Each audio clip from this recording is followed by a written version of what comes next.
आइए दोस्तों नजर डालते हैं आज 21 अप्रैल 2020 मंगलवार के मुख्य समाचार और टुडे ब्रेकिंग न्यूज के इस वीडियो में जानेंगे दोस्तों आज देश भर की तमाम बड़ी खबरों को। आइए नजर डालते हैं फटाफट से आज के ताजा बुलेटिन पर। पहली बड़ी खबर आप देख पा रहे होंगे कि भारत के FDI नियम में सख्ती पर चीन भड़क गया और बताया कि WTO सिद्धांतों के खिलाफ भारत ने प्रयास किए हैं। जी हाँ, दरअसल आपको पता होगा भारत सरकार ने हाल ही में 2-4 दिन पहले एक फैसला लिया था FDI नियमों में बदलाव करके, यानी कि दूसरे देश जो है फॉरेन कंट्रीज जो है ना दोस्तों हमारे भारत में अगर इन्वेस्टमेंट करती हैं तो उस पर नियम कानून कायदे कुछ टाइट होंगे, सख्त होंगे। इस पर चीन भड़क गया और चीन ने कहा कि भारत ने WTO के नियमों का उल्लंघन वगैरह किया। WTO मतलब दोस्तों वर्ल्ड ऑर्गेनाइजेशन है एक व्यापार का जो कि सभी देशों के लिए नियम वगैरह बनाता है। और साथ ही अगला अपडेट देख पा रहे कि उत्तर प्रदेश के 52 जिलों में अब तक 1176 इस तरह के पॉजिटिव केसेस देखे गए हैं। वही दोस्तों पूरे भारत में आंकड़ों की अगर बात करें ना तो देश में इस बीमारी के पिछले 24 घंटों के दौरान 1540 नए मामले देखे गए। 40 लोगों की जान जाने की खबर है और अब कुल मरीजों की संख्या जो है वो 17,656 तक पहुंच चुकी है। 559 लोग टोटल अपनी जान गंवा चुके हैं। ये भारत का आंकड़ा चल रहा है अभी। वही दुनिया भर के आंकड़े पर अगर नजर डालें दोस्तों वर्ल्ड वाइड तो दुनिया भर में 24,16,000 से भी ज्यादा कंफर्म्ड केसेस की संख्या हो चुकी है। 1,65,000 लोग इस दुनिया को अलविदा कह चुके हैं। और साथ ही अगला अपडेट देख सकते हैं कि उत्तर प्रदेश में 8 जिले बिल्कुल इस बीमारी से मुक्त घोषित हो चुके हैं। बिहार, झारखंड, उत्तराखंड और दिल्ली का भी हाल काफी कंट्रोल में चल रहा है। इसको लेकर अपडेट ये भी देख सकते हैं दोस्तों कि दिल्ली में पिछले 24 घंटों में सिर्फ 78 नए केस देखने को मिले हैं। 2 लोग दुनिया छोड़ चुके हैं। वहीं अगला अपडेट देख सकते हैं कि प्रधानमंत्री नरेंद्र मोदी ने फिर दोहराया मित्रता का वादा, बोले कि भारत मालदीव के साथ है। जी हाँ दोस्तों, माननीय PM मोदी ने सोमवार सुबह मालदीव के राष्ट्रपति इब्राहिम सोहिल से बातचीत की। अभी जो देश और दुनिया में ये महामारी का मसला चल रहा है इसी के संबंध में। और इसके बाद PM मोदी ने ट्वीट भी किया कि भारत और मालदीव के बीच विशेष संबंध ने दोनों के शत्रु यानी कि अभी जो बीमारी चल रही इससे एक साथ लड़ने के लिए हमारे संकल्प को मजबूत किया।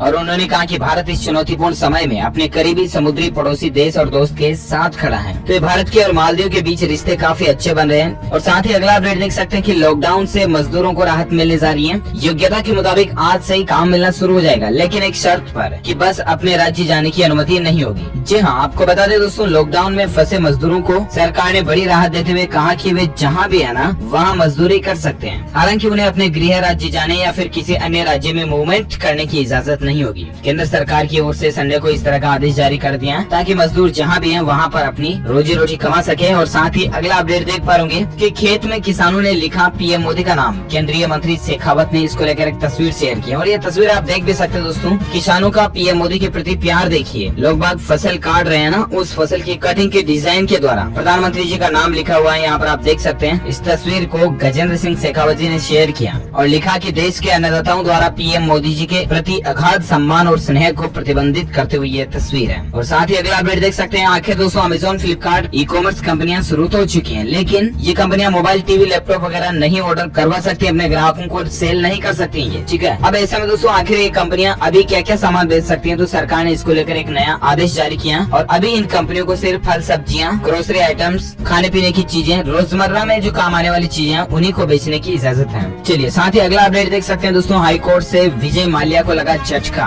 खारिज हुई प्रत्यर्पण के खिलाफ दायर याचिका। जी हाँ, भगोड़ा घोषित किए जा चुके शराब कारोबारी विजय माल्या को लंदन हाई कोर्ट से आज एक बड़ा झटका लगा है। लंदन के रॉयल कोर्ट ऑफ जस्टिस में लॉर्ड जस्टिस स्टीफन इरविन और इन जजों की बेंच ने मिल करके याचिका को खारिज कर दिया। साथ ही अगला अपडेट देख सकते हैं कि दोस्तों इस बीमारी से जंग के लिए भारत की राह अपना रहा है अब अमेरिका। जी हाँ, अमेरिका के राष्ट्रपति डोनाल्ड ट्रंप ने अमेरिकी लोगों से PM मोदी जी के संदेश को रिपीट किया है। दरअसल दोस्तों अब अमेरिका भी भारत के मॉडल को अपना रहा ताकि किस तरह से इस बीमारी को कंट्रोल किया जा सके। और इसको लेकर आप देख सकते हैं कि अमेरिका के राष्ट्रपति ने प्रधानमंत्री नरेंद्र मोदी जी द्वारा भारतवासियों को दिए संदेश को रिपीट करते हुए कहा कि इस महामारी से निपटने के दौरान जान और जहान दोनों का ध्यान रखेंगे। ये कहा डोनाल्ड ट्रंप ने। मतलब भारत के प्रति अब अमेरिका जानबूझकर या कैसे भी उसने जरूर बढ़ा रहा। और साथ ही अगला अपडेट देख सकते हैं कि 4 धाम यात्रा पर दोस्तों इस बीमारी के चलते काला साया छाया हुआ है। केदारनाथ, बद्रीनाथ धाम के कपाट खुलने की तारीख को बदल दिया गया। अब दोस्तों आखिर कब ये कपाट खुलेंगे और कब आप ये दर्शन कर पाएंगे, तो दरअसल आपको बता दें कि अगर लॉकडाउन आगे नहीं बढ़ता है और 3 मई तक ही रहता है तो दोस्तों बद्रीनाथ धाम के कपाट 15 मई 14 मई को खोले जा सकते हैं। अदरवाइज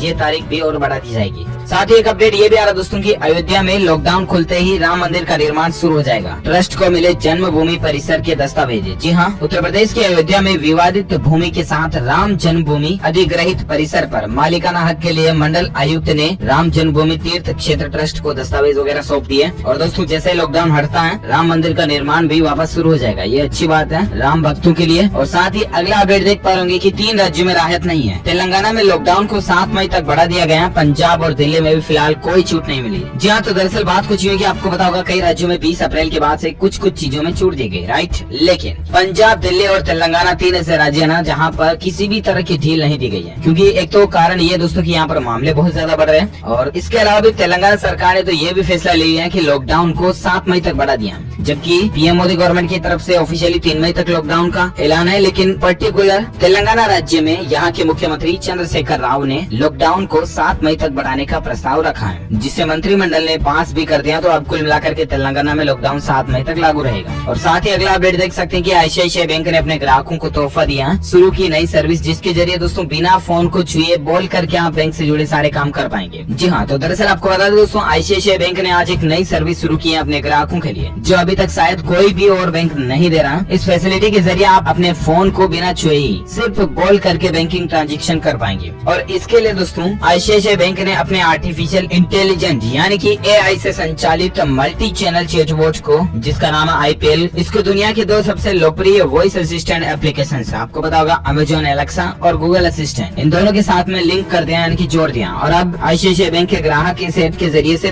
वॉइस कमांड के जरिए अपने काफी हद तक के बैंकिंग काम निपटा पाएंगे। अच्छी बात है। और साथ ही फिलहाल अगली खबर देख सकते हैं दोस्तों की इस बीमारी को मात देने के लिए दुनिया भर में 600 से ज्यादा क्लिनिकल स्टडी चल रही है। जी हाँ, US national library of medicine और विश्व स्वास्थ्य संगठन यानी WHO के डेटा के आधार पर दोस्तों अलग अलग देशों की सरकारें और वैज्ञानिक मिलकर टोटल 600 से भी ज्यादा क्लिनिकल स्टडीज के आधार पर ये रिपोर्ट तैयार की गई। और इसके अनुसार जो डेटा निकल कर आ रहा है दोस्तों, उसके अनुसार दुनिया भर में 600 से ज्यादा अलग अलग जगहों पर वैज्ञानिक मिल करके इस बीमारी की वायरस की दवाई बनाने में जुटे हुए हैं। अच्छी बात है। और इस बीच आप ये भी देख सकते हैं खबर दोस्तों की इजराइल के वैज्ञानिकों ने इस बीमारी के लिए वैक्सीन यानी कि टीके को पेटेंट हासिल कर लिया। तो दरअसल दोस्तों चीन से निकलकर दुनिया के कई देशों में फैली घातक महामारी से जहां एक तरफ कई देश जूझ रहे हैं, वही दोस्तों इजराइल के वैज्ञानिकों ने इस वायरस के ग्रुप के संक्रमण होने से जो बीमारी उत्पन्न होती है उसके इलाज के लिए एक वैक्सीन तैयार करके उसका पेटेंट भी प्राप्त कर लिया। अब इस टीके की क्या क्या खासियत होगी, इसके अलावा दोस्तों WHO कब तक इसे कॉमर्शियली पर्पज से मार्केट में लॉन्च करता है, ये वाकई में मानव जाति के लिए बहुत ही फायदेमंद दवाई साबित हो सकती है। और साथ ही फिलहाल दोस्तों अगला अपडेट देख सकते हैं कि मनरेगा के मजदूरों की केंद्र सरकार ने सैलरी वगैरह बढ़ा दी है और अब इनको 20 रुपए सैलरी बढ़ करके तनख्वाह मिलेगी। और वैसे आपको बता दें 20 अप्रैल के बाद से ही दोस्तों मनरेगा कार्यक्रम के दौरान चेक डैम निर्माण, तालाबों की सिल्ट सफाई, वृक्षारोपण आदि के लिए सरकार अतिरिक्त काम करवा सकती है। मनरेगा मजदूरों को छूट होगी, लेकिन उन मजदूरों से भी कहा गया दोस्तों की मास्क लगा करी जाए और सोशल डिस्टेंसिंग का वहाँ भी पालन करें। साथ ही दोस्तों फिलहाल अगली खबर आ रही है कि भारतीय स्वास्थ्य मंत्रालय की तरफ से आंकड़ा देखिए कि पिछले 14 दिनों में दोस्तों 59 जिलों के अंदर एक भी इस तरह का वायरस का नया केस नहीं देखा गया। ये भारत के लिए राहत की बात है। और साथ ही अगला अपडेट देख सकते हैं वैज्ञानिकों की एक और नई खोज और पहुंच देखिए दोस्तों, सिर्फ खांसी की आवाज से ही पकड़ में आ जाएगी ये बीमारी, इस वायरस का पता चल जाएगा। देश में इस तरह की रिसर्च भी चल रही है। जी हाँ,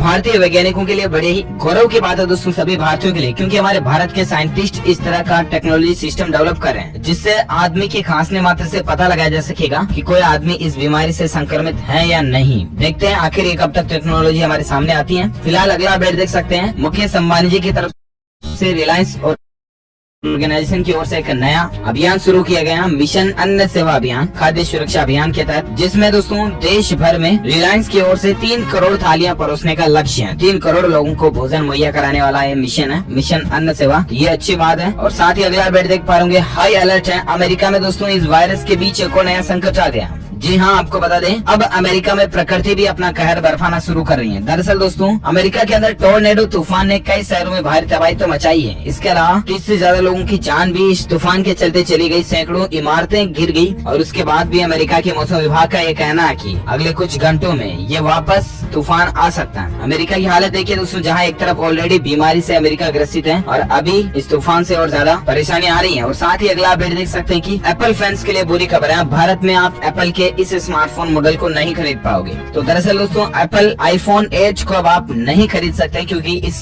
प्रोडक्ट को एप्पल कंपनी ने अपनी भारतीय वेबसाइट से हटा लिया। हालांकि अगर आप इसे खरीदना चाहते हैं तो अमेजोन, फ्लिपकार्ट वगैरह से खरीद सकते हैं, लेकिन ऑफिशियली apple.com से नहीं खरीद पाओगे। साथ ही अगला अपडेट है कि ITC ने लॉन्च किया सरफेस डिसइंफेक्टेड स्प्रे। कंपनी का दावा है दोस्तों कि ये 99.99 कीटाणुओं का खात्मा कर सकता है। हालांकि ये फर्श वगैरह के लिए है, लेकिन फिर भी देख सकते हैं इसकी डिटेल। और साथ ही अगला अपडेट है कि सोशल डिस्टेंसिंग का पालन करते हुए नेशनल हाईवे पर टोल वसूली भी शुरू हो चुकी है। जैसा कि हमने आपको बताया था 20 तारीख से ही देश के सभी टोल नाके वगैरह जो है वापस खुल चुके हैं और यहाँ पर लोगों से टोल वसूला जाएगा। और साथ ही अगला अपडेट है कि केंद्र का इन राज्यों को कड़ा आदेश है, सख्ती से पालन किया जाए लॉकडाउन का। IMCTC के द्वारा नजर भी रखी जाएगी। जहाँ केंद्र सरकार ने सोमवार को कहा दोस्तों कि इस बीमारी से संबंधित हालात मुंबई, पुणे, इंदौर, जयपुर, कोलकाता और पश्चिम बंगाल के कुछ अन्य जगहों में विशेष रूप से गंभीर और लॉकडाउन के नियमों में उल्लंघन करने पर इससे बीमारी के फैलने का खतरा ज्यादा बढ़ सकता है। और इसलिए इन इलाकों को गृह मंत्रालय की तरफ से स्ट्रिक्ट चेतावनी भी जारी की गई है कि यहाँ के प्रशासन अपने अपने लेवल पर पर्याप्त रूप से सख्ती बनाए रखें और लॉकडाउन में किसी भी तरह की ढील न दें। साथ ही अगला अपडेट मौसम समाचार को लेकर देख सकते हैं। संपूर्ण भारत के अगले 24 घंटों के मौसम पूर्वानुमान की बात करें दोस्तों तो अगले 24 घंटों के दौरान तो इन जगहों पर चेतावनी है, हल्की फुल्की बारिश हो सकती है, जिसमें शामिल है राजस्थान, उत्तरी मध्य प्रदेश, पश्चिम बंगाल, हरियाणा, दिल्ली, उत्तर प्रदेश, बिहार, झारखंड, छत्तीसगढ़।